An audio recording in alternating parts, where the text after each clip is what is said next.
Hey, welcome to the podcast. Sit back, relax. Try not to throw nothing at me because you won't hurt my feelings. You'll just hurt your computer. This podcast is brought to you by your host, me, Robert McCune. So, there was a shooting again at a University of Virginia. Um, Three football players were killed, and a student was suspect, and he is now in custody. The University of Virginia lifted a campus wide lockdown Monday, hours after three students were killed and two injured in a shooting rampage on a charter bus that had just returned from a field trip. So I'm not going to name this student, so I don't believe in glorifying these idiots, maniacs, whatever you want to call them. So the student faces 3 counts of second-degree murder and 3 counts of using a handgun to commit a felony, according to the University of Virginia's police chief, Tim Longo. He said that the shooter had come to his attention of his department in September after someone reported that Jones made a comment about a gun, but no one ever reported actually seeing a weapon. Now, for anyone that's been listening to my podcast, if you don't know by now, I am very pro Second Amendment, but I am getting so tired of hearing these idiot maniacs, these homicidal murderers, just running loose on rampages. I don't have the solution here, and I never pretended to have the solution, but I think it's this is a problem for society. This is a society created problem. And I'm going to elaborate on that. So, I've had a conversation recently with someone that brought up this shooting and other shootings, especially at schools. And, in past times, not that god awful long ago, to go into a high school parking lot and seeing like rifles and shotguns in the back window of a pickup truck, that wasn't all uncommon. Schools had rifle teams where, they had competitions with other schools shooting rifles, teaching kids about guns. In today's society, I don't know what happened. Generations seem to have been mentally broke somewhere along the lines here. It's twofold. Back then, we didn't have instant media. Something happens now, nobody intervenes. They pull out cell phones to capture it to see how many likes they can get on YouTube. And no matter what happens, you see it instantly in the media. If somebody farts in the wind wrong and somebody has a reaction, it's on the next 7 o'clock or 5 o'clock or noon news. It's instant. So I don't know if it was that back when we didn't have all this instant media coverage, if those things were going on. I highly doubt it though, and I'll explain. Um, so now we just hear about everything. So that problem is twofold, though. I don't believe that we've had this level of violence in the past. It's easy just to blame Democrats. I'd love to blame the Democrats for this, but it's the way society is transformed because these things are happening in Republican districts as well as Democrat districts. So I'm going to leave politics out of this for a second. Back then, people's compass, their moral compass pointed north. They had ethics, they had morals, and they taught respect to their children. At some point, um, in one of the generation gaps here, we went to single parenting. Now, parents, that's plural. That usually means two parents. But now we've taken the parents and we turned it into parent. The majority of it is young women that single mothers raising kids, a kid or many kids, by many different fathers usually. But we do have single males out there that are raising kids themselves. But in any event, it's super hard to create a family environment without a family. And kids back when I was growing up, we said yes sir, yes ma'am, no sir. We had respect for people. Now you're lucky if you get a soft expletive from a young adult or a kid when they're addressing you. If you raise a kid like a wolf. When they grow up, you're gonna have a wolf on your hands. Now, I know some people are gonna be all over me for this, but they're gonna say, "Well, times are tough, the economy's bad, it's really tough to raise a kid." I agree. I absolutely wholeheartedly agree. It's super tough, even with two incomes, to raise a kid in today's society. But you don't need much money. You don't need any money to teach the kid uh, to set a moral foundation, to make sure they're respectful to other people, make sure that they're doing their homework, make sure that they're studying, they're following the rules. That doesn't take any money. That takes parenting. And if a kid doesn't have a strong father figure in their life, or even just a father, someone that's going to teach them right from wrong and teach them respect, this is what you're going to get. Throw in a mix of violent video games everywhere, and I'm not just blaming the video games. I played violent video games. I played first shooter games. I really like them, but I didn't go out. I've never went out and reenacted these things. Sure. So I don't just blame video games, and I don't just blame the movies. Even though both are glorifying the violence, that's not the solution here, and that's not the whole problem. We have a mental breakdown in our society. These kids are being raised like a pack of wolves, and this is what you're going to get. Now, politicians, now I am going to get a little political. So, politicians, the first words out of their mouth when a shooting like this occurs or any type of major violence, and there's a gun. So, first words out of their mouth is, "We need more gun control." As soon as I hear that, that person loses all credibility with me, because that tells me they're not interested in a true solution. It's not the damn gun. It's not the law abiding citizens with guns either that's committing these crimes. There is no law out there that's ever stopped a criminal from committing a crime. We have over 30,000 gun laws on the books in this country. And Einstein's very definition of crazy is doing the same thing over and over and expecting a different results. So that's what these politicians are doing. That's their whole answer to their criminal problem in their cities or districts, whatever, is gun control, gun control, gun control. A gun has never ever hurt anyone. A gun is an inanimate piece of steel and sometimes plastic. It doesn't think. It doesn't get mad. It doesn't get sad. It doesn't get happy. Can't do anything unless someone makes it do something. And that's the problem.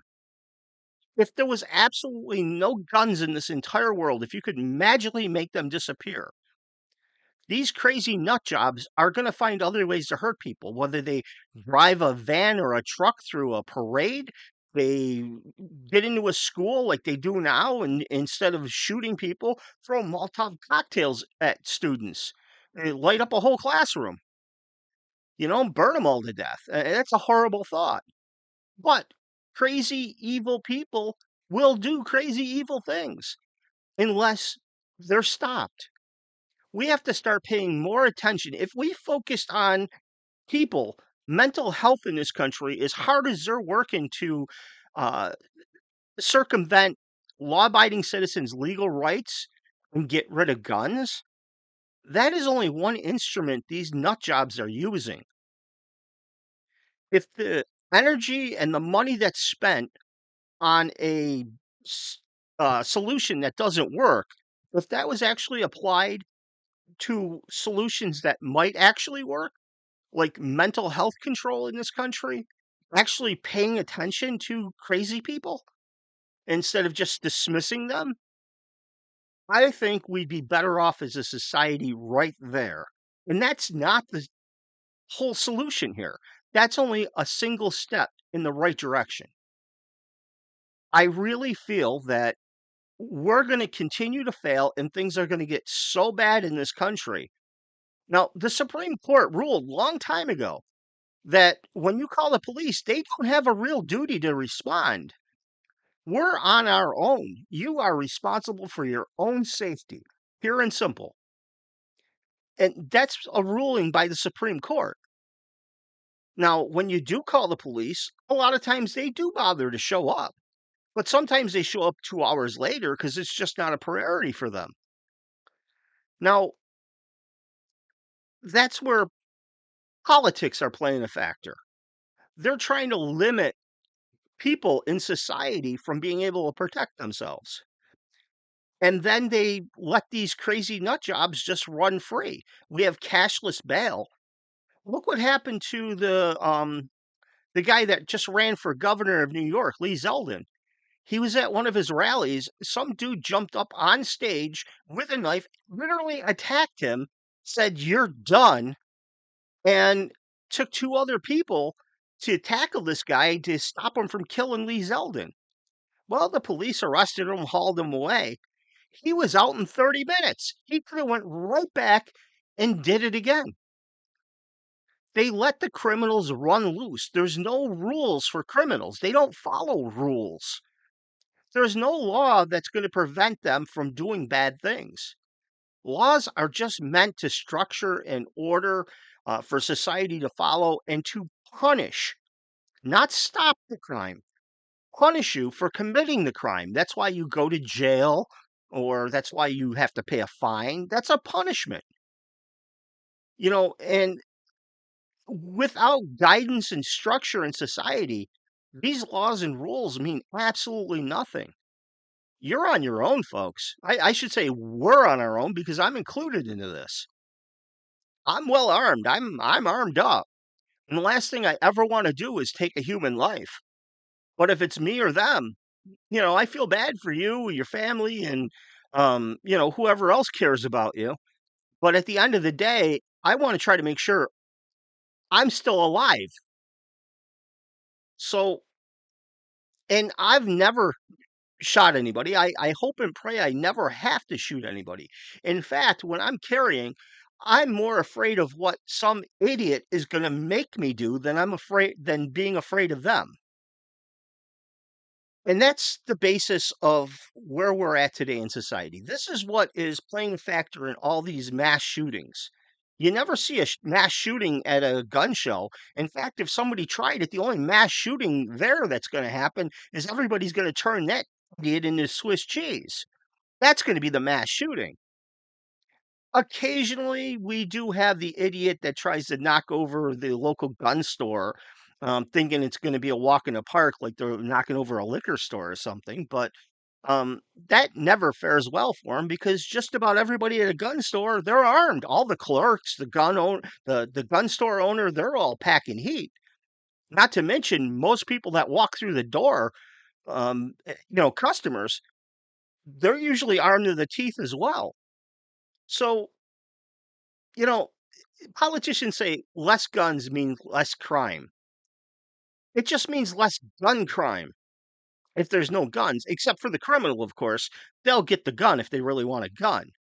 The only thing the law is going to stop is law-abiding citizens. And I don't know about you, but I'm not afraid of law-abiding citizens. In fact, the FBI statistics have proven, if you read the statistics, you will clearly see that law-abiding citizens who have legal gun permits cause less crime than the police do. More police get arrested and prosecuted for committing crimes than law-abiding gun owners. How crazy screwed up statistic is that? But the first words out of the politician's mouth when something bad happens is gun control. We need more gun control. We need another gun law. We need people control. That's what we need. We need crazy, psychotic control. So that's about all I got to say on that. It's just that I wanted to say and bring this up because this was a pretty good conversation I had earlier today. And it was a reasonable, sensible conversation. And the person I was talking to isn't a gun person, but they completely acknowledged that guns isn't the problem here. And it's really not. The tool that some psycho uses is irrelevant. The fact that the psycho is killing people, that's the relevancy. All right. Well, I'm going to move on to the next topic. And the next topic is just as depressing as the last topic. All right, here we go again, folks. I got deja vu all over again, just a different place. So I read an article by the Washington Post. Congress is seeking to arm Taiwan quickly as China threats grow. That was the article. Now, we didn't learn anything from Ukraine. We're just giving all our military crap and billions of dollars away to every country, it seems, that is in the middle of a war. So it looks like this administration doesn't want to fight the war per se. They're doing it through other countries. They're giving them all our weapons so they can fight instead of we fight. Which technically, I'd rather their citizens die than our citizens. If you really look at it, I don't want to see anybody die, but better Ukrainians than Americans, and better Taiwanese than Americans. I mean, I'm not selfish on this. I'm just being real about it. If two people's got to die, if it's me or you, I feel bad for you, but I'd rather it be you. So just being honest about this. And we threw all this money and all our potential weapons that we basically could spare into Ukraine. Now we're going to do it in Taiwan. At what point do we run out of military weapons? Because this administration isn't giving a lot of funding to our military. They're not building, new bombs and fighters, and they just don't have the money allocated for that. But apparently, they have billions and trillions of dollars to give other countries to fight their wars. Now, the deliberations in Congress have already started, and it's an unprecedented package of billions of dollars in military assistance to the self governing island of Taiwan. And I didn't just say billion, I said billions with an S, plural. So I don't know. Biden just met with the Chinese leader. What was it in Bali on Monday? Last Monday or whatever. To talk about stabilizing the Taiwan Straits, and apparently that didn't go over too well because now we're sending billions with an S of military assistance to Taiwan now. Like, we didn't screw with Russia hard enough, so now we got to screw with China. You know what? I understand we got a lot of um, interest in Taiwan. They make a lot of products for us, but so does China. What's going to happen if China cuts off the insulin that we get? All our insulin is from China. What happens if they start putting embargoes on, say, computer chips? No more technology from China to the United States. The rest of the world's going to buy it, but they just won't sell it to the United States. What's going to happen to our military then? All our military weapons, all our bombs, our missiles, they're all packed full of Chinese made hardware.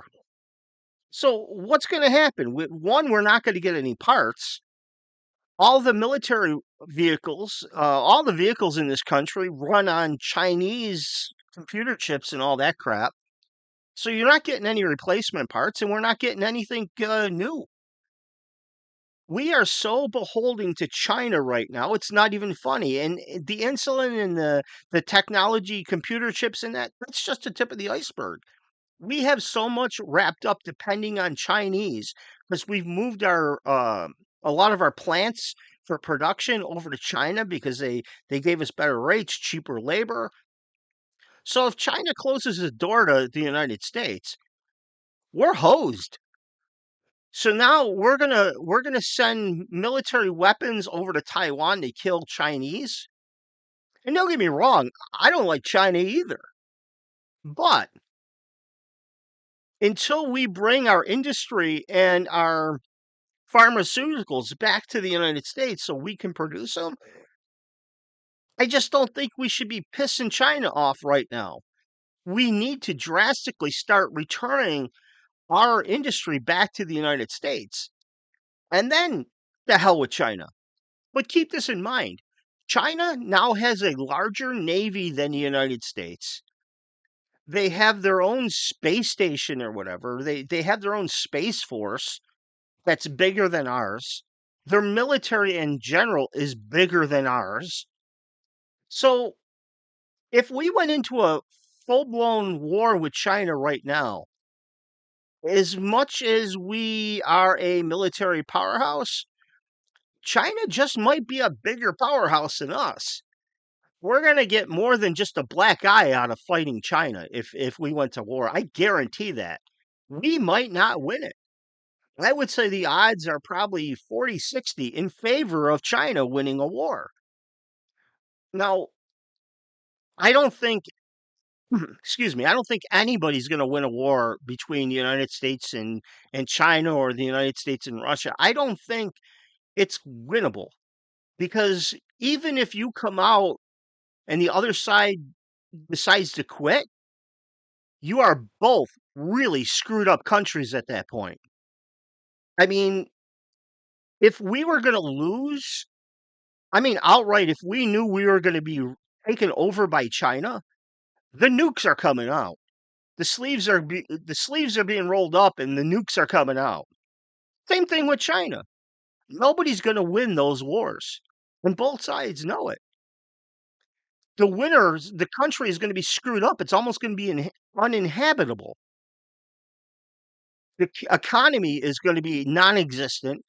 The healthcare is going to be non-existent for decades in both countries.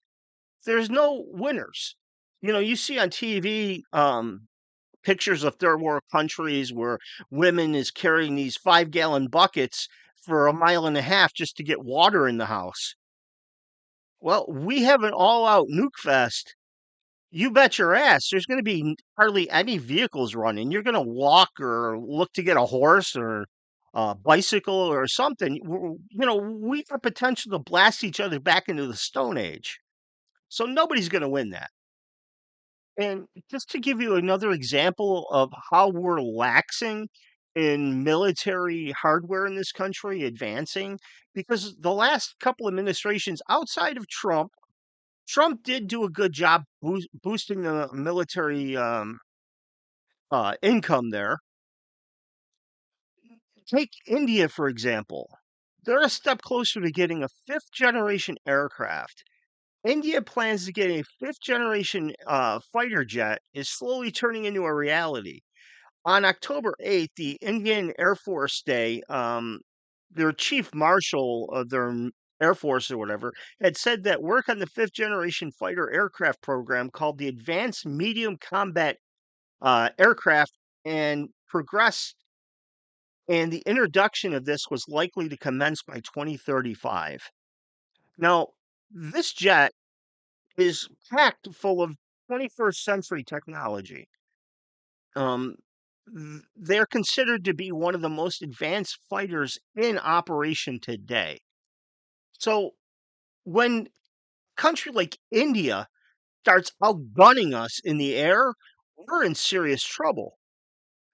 Now, the designed operation, with the help of digital programs and fly-by-wire counters the threats and counters the on the battlefield. Yeah, we have fly-by-wire aircraft. That's nothing new. But it's kind of new for India. But these things have technology that rivals all the major superpowers. India recognizes what's going on in the world. And they stated India needs for the fifth generation aircraft has intensified in recent times, owing to the growing strength of the Chinese and Pakistani air forces. So, I mean, we're not the only country that is engaged in conflicts and building their military. We're talking China, Pakistan, India, Iran, they're all moving towards technology. I would say we are definitely locked into a what do they call that? The Cold War issue when we had that with Russia, the race for military might and technology. Well, I got news for you. The entire world is gridlocked into a Cold War right now. Everybody's pushing money and technology into their military. Not so much the United States. We're just kind of just sitting there punting along. This is not going to bode well. And it looks like Ukraine has issued civilian orders now. Um, the authorities are urging them to prepare for a nuclear attack. So that's even getting closer. Um, I don't think the Soviet Union's, if they do use nukes, they're not going to be using the high yield, destroy the country type nuclear weapons. I think it's going to be very low yield. So it just affects, like, say, a quarter of a city and then spreads the radioactive material, for, maybe another city or two. But they're not going to use the high destructive, you know, take your city and turn it into a crater type nuclear bomb. But I do think nukes are going to be eventually used here. I really do. Um, like I said earlier, you take a country like China and the United States or China and Russia, nobody's going to win this. If either country feels like they're losing control, they're going to use nukes. They're most definitely going to use nuclear power. It might not be full force, full on nuclear war with them, but they're going to drop a few. They're going to explode a few inside that country just to show them, hey, if you continue to do this, if you don't submit, like what we did to Japan in World War II, if you don't submit, we're going to keep doing this.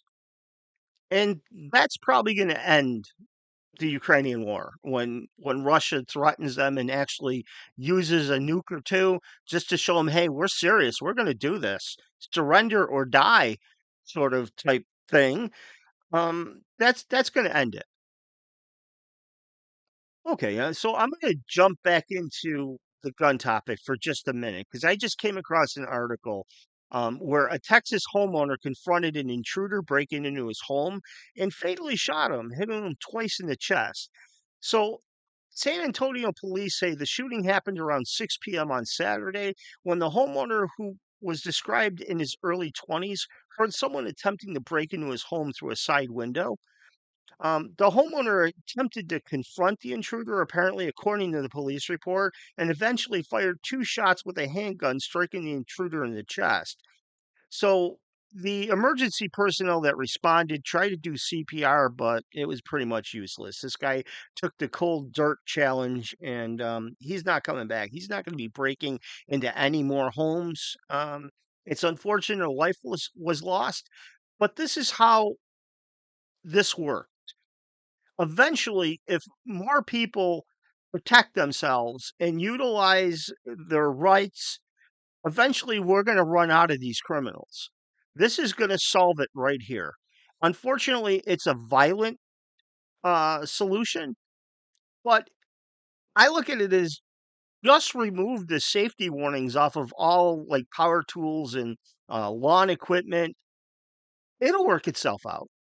All the idiots, you remove all the warning labels, like they abide by them anyways, but you just take all the safety guards off of everything and it'll tend to work itself out. We're gonna let Darwin take care of society. That's my view on it anyways. It's a terrible view, I know.